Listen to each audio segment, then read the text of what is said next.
Good morning, everybody. Do y'all get it now? Do you understand what I was saying in game one? As far as making adjustments, obvious adjustments. I mean, I'm no genius. I'm no head coach.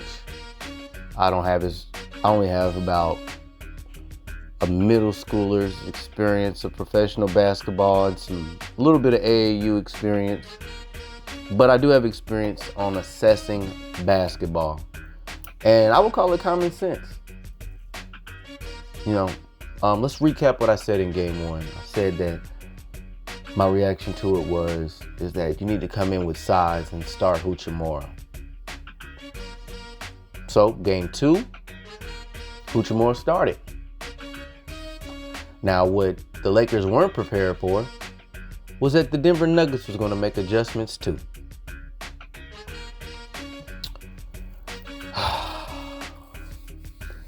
With that being said, Denver Nuggets' adjustment was they decided to play better defense. Something that I don't think the Lakers was prepared for. Because they're not really playing chess with Denver. I think that, people really get lost into the aura of LeBron and got to realize to yourself how old LeBron is. And you have to realize is that LeBron James and Anthony Davis, they're not aggressive people. They have aggressive moments. They're not the type of people to say that I'm going to come in for the jugular. They're the type of person that they wait till they get slapped to want to fight. Some people can see the fight happening and just don't give people the fucking opportunity to even do shit. And that mentality right there used to work for LeBron to make adjustments and wait to see, get smacked upside the face a little bit, then come in. But he's 38 years old. And you're 38 years old and you got a man like Anthony Davis who doesn't want to step up to the plate and do what needs to be done because for what he's being asked to do, he doesn't like, so he doesn't really put up that effort. Okay, long story short, man, Anthony Davis is a superstar at the big man position.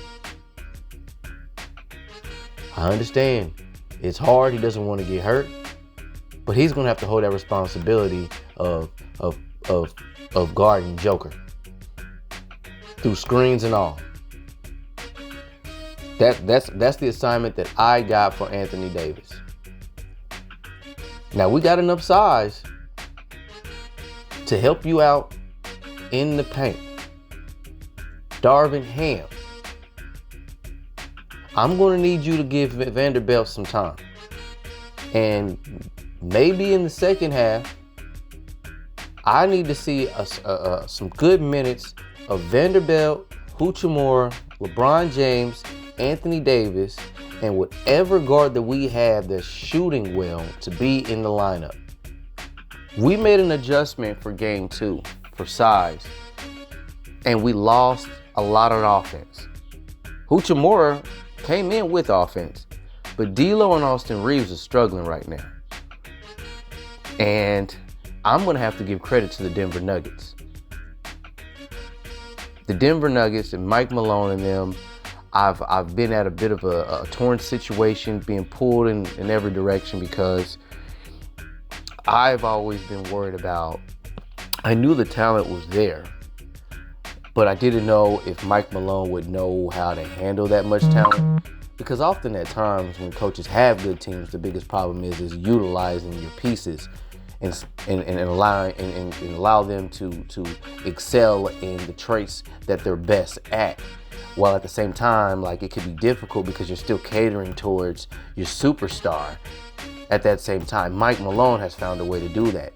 But I really put that all in together. It is Mike Malone, but also this is a selfless team in Denver. They don't mind passing the rock and giving another player an opportunity. I think that's why we end up getting Caldwell Pope with 20 sometimes. You know, Joker may not have 40. Joker's, I done seen Joker have like an 18-point triple-double or 18-point game, and everybody else has an opportunity to kill. It's always next man up there when it comes to the Denver Nuggets. So I mean, at the end of the day, Denver Nuggets is the best team in the NBA. We just one of the few teams in the NBA as the Los Angeles Lakers that have a good matchup for them if they were to possibly lose. I'm going to need D'Angelo Russell to figure it out. Now, this is two series, quite honestly, that I find that D'Angelo Russell has been locked up. Against the Warriors, if you watch the game, Peyton II or Peyton III was locking up D'Lo. Austin Reeves helped compensate for that. Now, the Denver Nuggets has more depth than the Golden State Warriors and size. So they've been able to contain Austin Reeves and D'Lo for game 1 and 2. So now I'm going to LeBron James for game 3. Because LeBron James, things is looking tough right now. And it's time for you to go LeBron playing with the Cavaliers with Kyrie Irving. You're going to have to do everything. You're going to have to turn Super Saiyan for game 3. Period. You're going to have to knock down your shots. You're going to have to get to that free throw line. You're going to have to steal rebound. You might. I don't know how many assists that I'm going to hold you accountable for, but it's looking like I need you to drop 30 for game 3. And the only reason why the only way you won't you would have to put 30 points or less is if your role players are hitting shots. But I hope you're not going to wait till the second half to figure that out. Because that's what you did in 1 and 2. You're going to have to come in. I'd rather see you get tired and then your role players come in and helping you than you trying to get the role players involved in this and then trying to step it up a notch periodically through the game. I want to see some exhaustion out of your 38-year-old ass.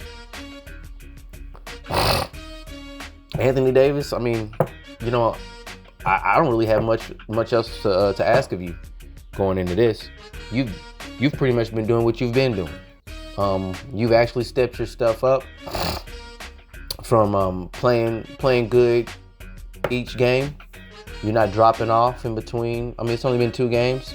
So I would say you've consecutively been able to do that. I stopped asking high expectations from you because you're consistent at what I see from you, and you're not consistent on what I expect from you. So maybe I'm just too demanding of you. So I just kind of gave up. Whatever I can get from you, I can get from you. All in all, Darvin Ham, you're just gonna have to make your adjustments a lot faster. Mike Malone's got a lot of talent over there, and the direction that he decides to go, and especially when he's making substitutions, you know, you're going to have to ask these players to make adjustments fast. You might have to utilize your timeouts a bit more and explain to them and reel them in. You're not doing a horrible job as a coach, but, you know, you're going up against a better coach. So you're going to have to make these adjustments. Adjustments matter a lot in the playoffs. You can make a adjustment, but you're going to have to make mid-game adjustments fast. That's really a big difference between coaches like Spoelstra and Greg Popovich. Honestly, Greg Popovich, a lot of the rosters that he had weren't the best rosters in the NBA, but he had players that were really efficient at with what they did. He found role players that held themselves accountable and produced in the moments that they were asked to produce. So we're going to need that effort going up against a team that's more talented than us. All in all, that's pretty much what I got for my assessment and reaction to Game 2. Be sure to like and subscribe to the channel, Jay Leno. Anything that I missed or anything you guys possibly disagree with, please leave me a comment. Enjoy your evening. Have a good one. This is the Jay Leno Show.